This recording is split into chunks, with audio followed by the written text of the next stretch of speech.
Hey everybody, it's Big E again here today. We're going to do something different. Well, maybe not different, but maybe you've seen a video or you've seen charts on this about reading spark plugs. Basically, with ever since the fuel injection stuff, I haven't heard as much about reading spark plugs as you used to when you had carburetors and distributors and things like that. So you can still do it on these cars. It's a little harder to read, but you can get the gist of it. So what we're going to do is we're going to pull a plug out of number one cylinder here on the turd, and we're going to read it to see what it's telling us, basically what our mixture is. So if you don't mind, I'm going to go pull a plug out right now, and we're going to use cylinder one. Now remember, folks, from what I remember, if my memory serves me correctly, for you Chevy and Mopar guys, number one cylinder is going to be the first cylinder on the driver's side. And if I remember correctly, I think on Fords, number one is going to be the front cylinder on the passenger side, if my memory serves me correct. If anybody out there, if it's different than that, let me know in the comments so that way I know where that all stands. Unfortunately, I don't deal a lot with Ford stuff other than my Power Stroke, and obviously that doesn't have a spark plug. So if that's different, please let me know so that way I can be up to date with what's going on. But anyway, so we're working on this LT1 motor. We're going to pull number one spark plug out of it to kind of get a gist out of what's going on in this car, how the mixture is, if we did a good job.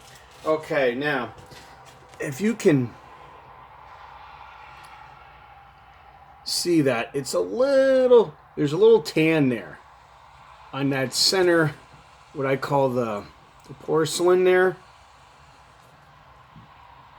And then you see the electrode, which is up top, and then you have your, let me turn it this way.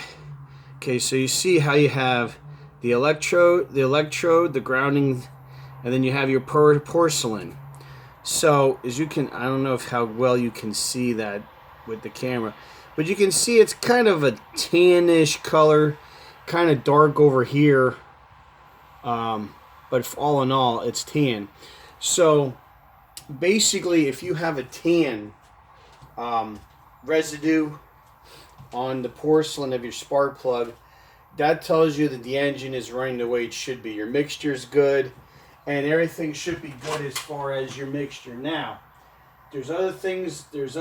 Like if you pull your spark plug out, okay, if you pull your spark plug out, and that everything is black and like a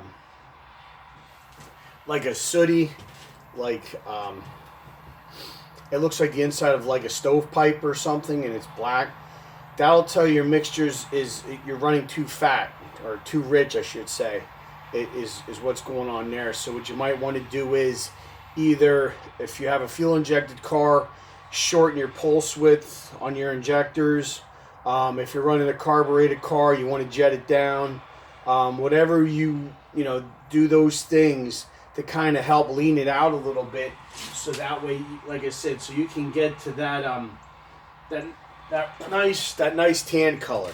Now, that there isn't really even; it's kind of blotchy, but the fact that most of it's tan is going to tell me that it's okay. Another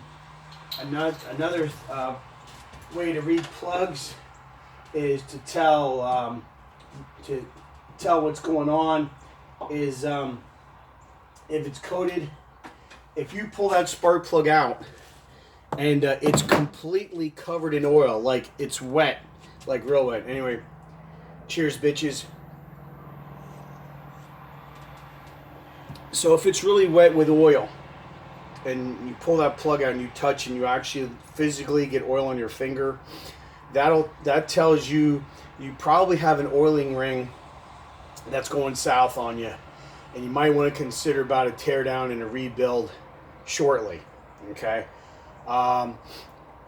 And also, if you pull a spark plug out of a motor, and either the electrodes, and if the electrode's blown off, like you know how it's supposed to be an L, if it's just an I, where the other piece is just blown off or part of it's missing, that means you have detonation going on, and you might want to check out your timing curve and look into that.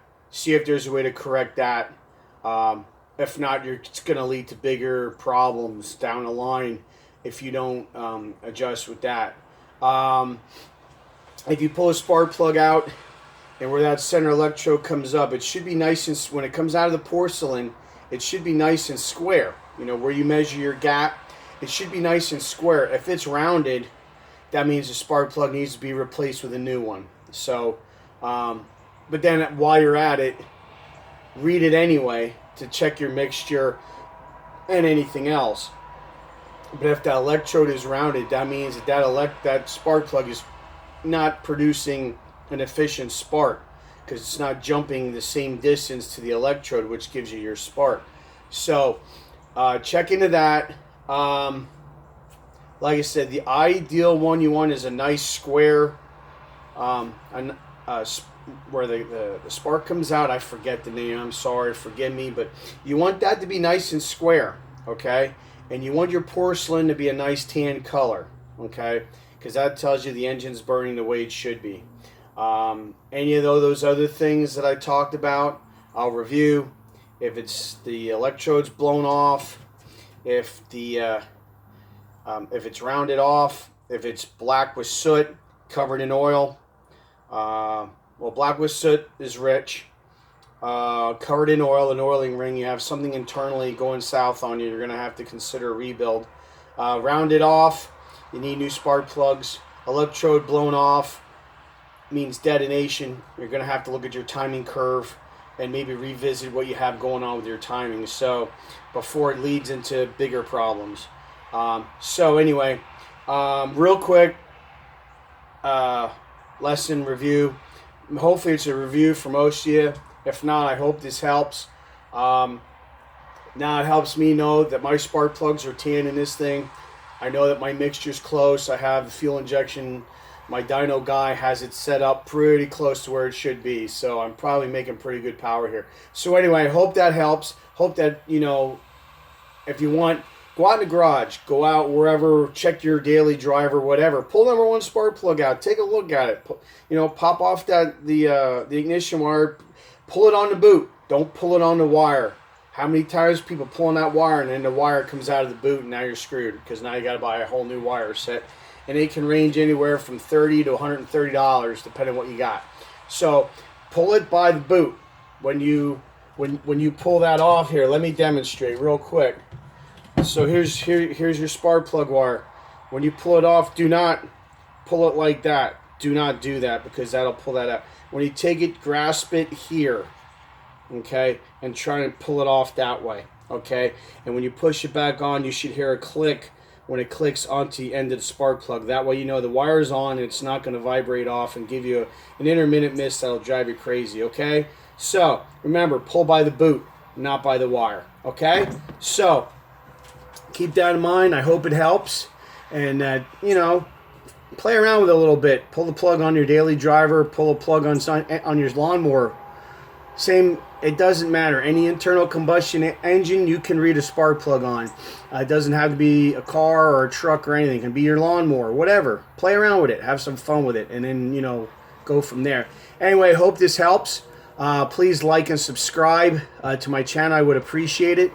You also can check me out at on Instagram at Eric Snyder 26. My Facebook page, which is Big E's Drag Specialties. Check that out.